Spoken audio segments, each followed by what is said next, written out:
Hello and welcome to the program. Rich and Laurie are originally from Chicago and the surrounding suburbs. They relocated to South Florida in 2010, and they have been active in the area, enjoying a climate that allows for more pleasurable year-round recreation and activities.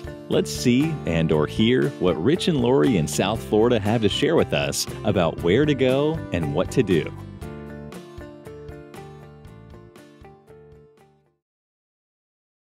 Hi, and welcome to episode 20 of the Rich and Laurie in SouthFlorida.com podcast. I'm Rich, by name only. I must be Laurie. Oh, that she is. Welcome. God, it's been like forever.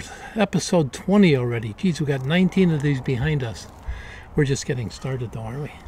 Yes. Well, we've had a little bit of an interruption in our lives, and not as much our lives, but everybo's lives in this area. Yeah, the surrounding area really got devastated from Hurricane Ian. And the places we used to go on Fort Myers Beach are just, they're gone. They're actually gone. They've been totally devastated by the storm surge, and we haven't been down there yet to see it, but we heard it's pretty depressing.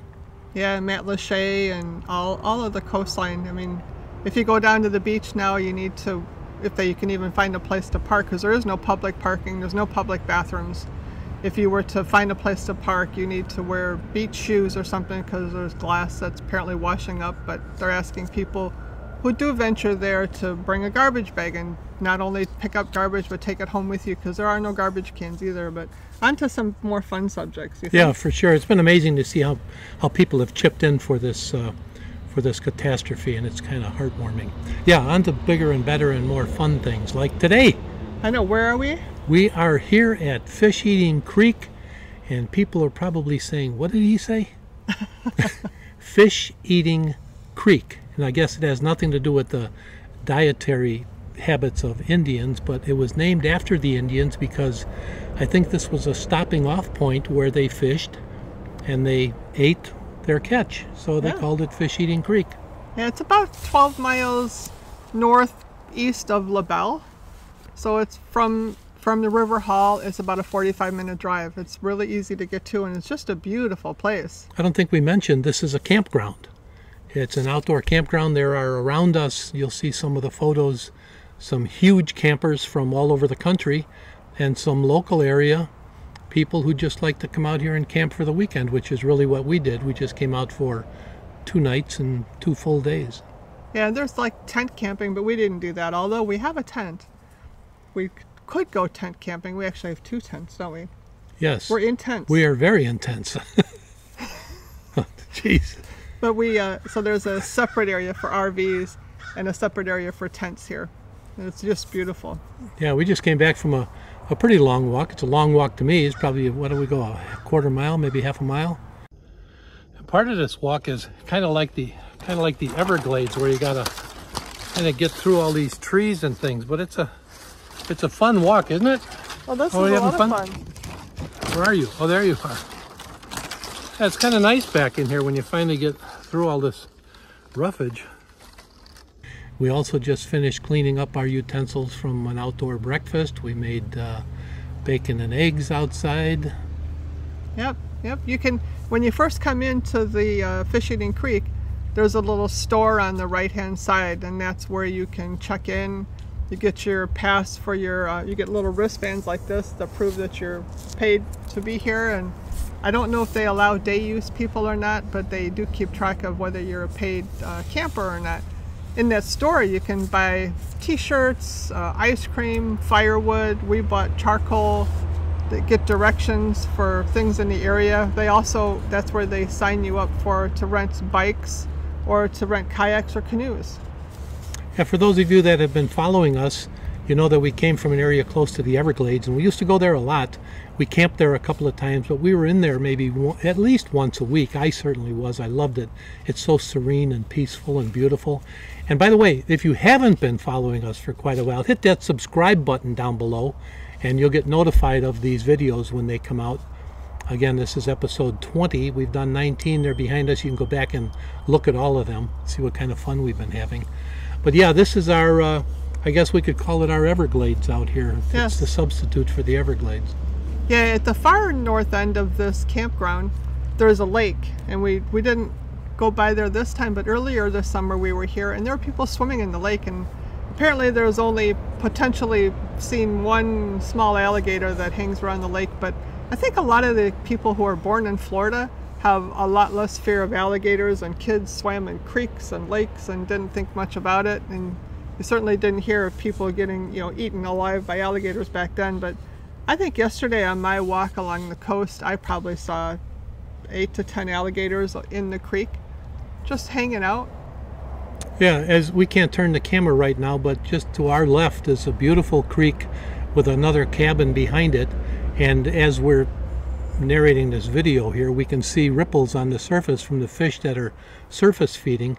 I didn't bring a fishing rod this time. I will next time for sure, but I guess that's where the place gets its name, Fish Eating Creek. They're all over the place. And Laurie mentioned the lake that's on where the north end. Yeah. And there's also these little creeks that run through this whole territory. So it's quite beautiful. Even if you're not going to camp, you should come out here just to take a look at it. It's so close to Fort Myers. We're not camping though, so what are we staying in? We're staying in a cabin that we're looking at right now. It's to your back.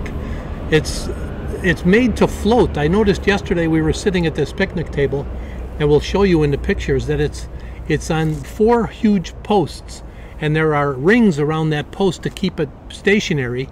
And underneath the cabin there are pilings that it must be the flotation devices. So if the creek rises, is that a movie or a song? when the creek rises?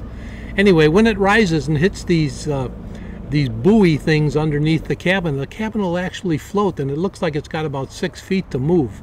So it's pretty amazing, and it's not a small cabin either. It's well equipped.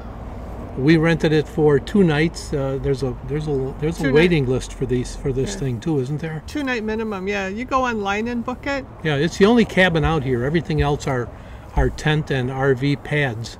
But all the pads have picnic tables. They have fire pits, and they have grills with grating on top of them. It's very, very clean. I'd compare it to the one that we used to go to in the Everglades. It's very well maintained. Yeah. Inside the cabin, there's a kitchen that's fully equipped with a stove, refrigerator, coffee maker, which I didn't know was there. Microwave? Microwave, toaster. There's no TV, no television, so bring a big iPad or your MacBook or your laptop or TV or none. Just enjoy the outdoors. Just enjoy the outdoors. There's also a living room with a couch that folds out into a bed, and there's a little electric fireplace that we didn't use, but there's also air conditioning in the living room, and there's a separate air conditioning in the bedroom.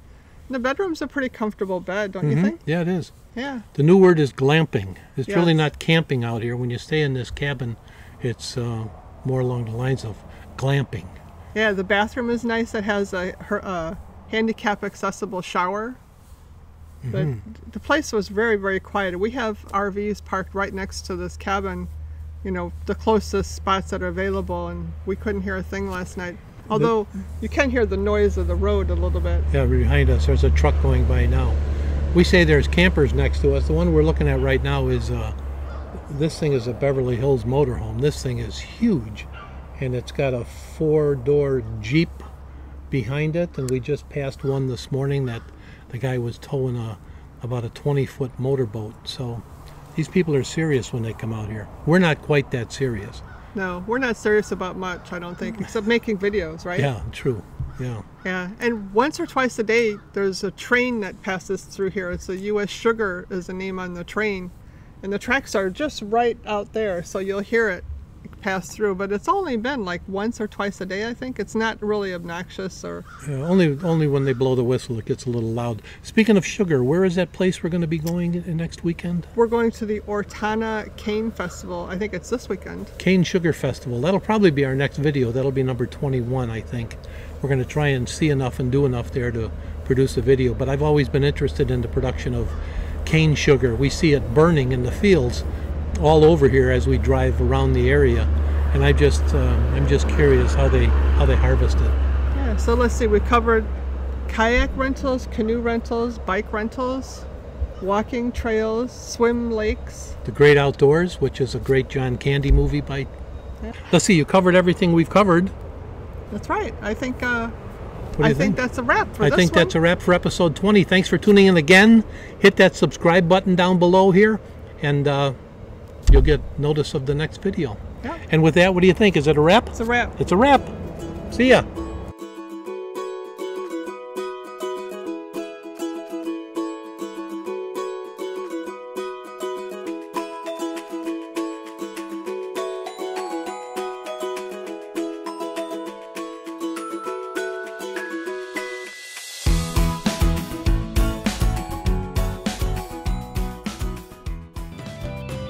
Thank you for watching and/or listening to Rich and Laurie in South Florida.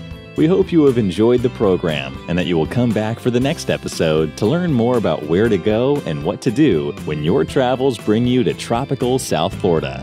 If you would like to sponsor this program and get special attention on your place of business, you can contact Rich and Laurie in South Florida at 630-642-6500. That's 630-642-6500.